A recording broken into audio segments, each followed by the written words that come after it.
नमस्कार दोस्तों। आज के सेशन में हम नल और वॉश बेसिन के प्रकार और उनके प्रयोगों के बारे में जानेंगे। मनुष्य अपनी सुविधाओं के अनुरूप अपने लिए उपयोगी वस्तुओं का निर्माण करता आया है और प्लम्बिंग भी इससे अछूता नहीं है। उसने अपनी सुविधा अनुसार किचन, बाथरूम या टॉयलेट में प्रयोग किए जाने वाले नल या वॉश बेसिन को भी समय के साथ विकसित किया है। पानी के निकास को नियंत्रित करने के लिए हम जिस वस्तु का प्रयोग करते हैं वह नल या टोटी कहलाता है। नल का प्रकार उनके उपयोग और उनके स्थान के अनुसार बदलते रहते हैं।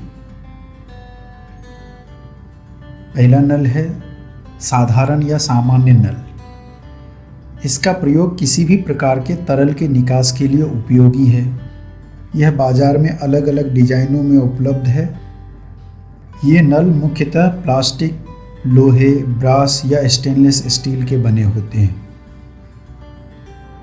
इनका प्रयोग हम गर्म पानी या ठंडे पानी या तेल या अन्य किसी तरल पदार्थ के बहाव को नियंत्रित करने के लिए करते हैं। दूसरा टैप है सिंगल लीवर मिक्सर टैप। दोस्तों, जैसा कि आप चित्र में देख पा रहे हैं, इसमें एक ही हैंडल होता है। इसी एक सिंगल हैंडल से यह गर्म पानी और ठंडे पानी को मिक्स करके निकासित करता है। यह कई आकर्षक डिजाइनों में उपलब्ध होते हैं। अगला जो हमारा टैप है वो है जॉयस्टिक टैप। जॉयस्टिक का मतलब होता है एक काठी नुमा फिटिंग जो नल के ऊपर या साइड में या उसके आसपास लगा होता है। यह नल बेहद आधुनिक घरों या ऑफिसों में प्रयोग किया जाता है। इसमें निकास का नियंत्रण जो है वो जॉयस्टिक के द्वारा किया जाता है। दिखावट और घुमाने की विविधता के साथ यह नल कई सीरीज में उपलब्ध होते हैं। Push tap. दोस्तों, इस प्रकार के टैप में हैंडल या घुंडी की जगह एक पुश बटन होता है जिसे दबाने पर पानी बाहर आता है। इन्हें पूर्व निर्धारित पानी के प्रवाह के लिए इस्तेमाल किया जाता है, जिसका अर्थ यह है कि इसमें कितना पानी ये बाहर निकास करेगा इसकी गणना पहले की जाती है। इनका प्रयोग ज़्यादातर सार्वजनिक स्थानों के वॉश बेसिनों में किया जाता है। Sensor tap. दोस्तों, इनमें किसी हैंडल या घुंडी की आवश्यकता नहीं होती और ना ही किसी पुश बटन की।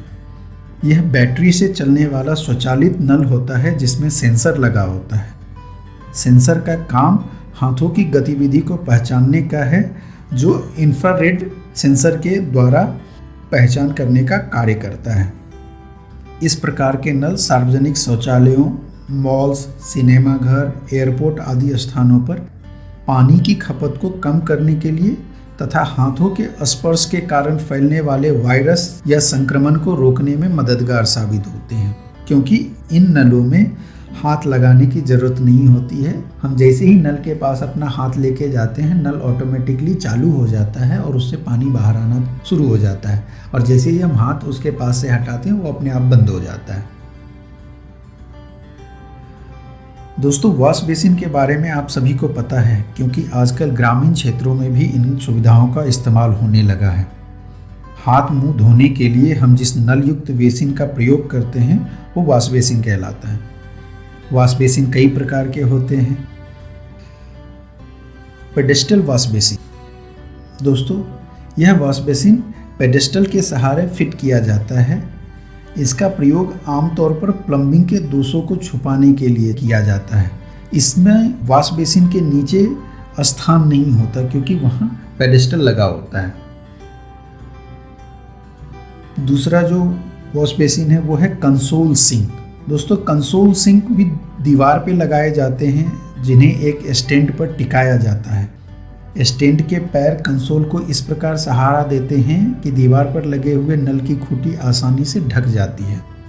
इसके नीचे एक छोटा सा स्टोरेज का भी जगह बन जाता है। अगला जो हमारा वॉश बेसिन है वो है self rimming sink. Self rimming का मतलब ये हुआ कि इसमें सिंक के ऊपर ही एक रिम जैसा गोलाकार आकार का बना होता है और ये गहराई में जो कटा हुआ भाग है उसके ऊपर ये बिठा दिया जाता है। अगला जो हमारा वॉश बेसिन है वो है इंटीग्रेटेड सिंक। दोस्तों, इस प्रकार के वॉश बेसिन आमतौर पर ठोस और मजबूत सामग्री के बने होते हैं। इनका सिंक और आधार एक साथ सिंगल पीस में जुड़े होते हैं और इनकी सफाई तथा रखरखाव भी आसानी से किया जा सकता है। तो दोस्तों, आज का वीडियो आपको कैसा लगा हमें कमेंट सेक्शन में लिखकर ज़रूर बताइएगा, ताकि हम और बेहतर तरीके से आपके लिए नए वीडियो बना सकें। वीडियो को लाइक करें, सब्सक्राइब करें और ज़्यादा से ज़्यादा लोगों को सब्सक्राइब करने के लिए प्रेरित करें। तब तक के लिए स्वस्थ रहिए, मस्त रहिए और आसपास स्वच्छता बनाए रखिए। धन्यवाद।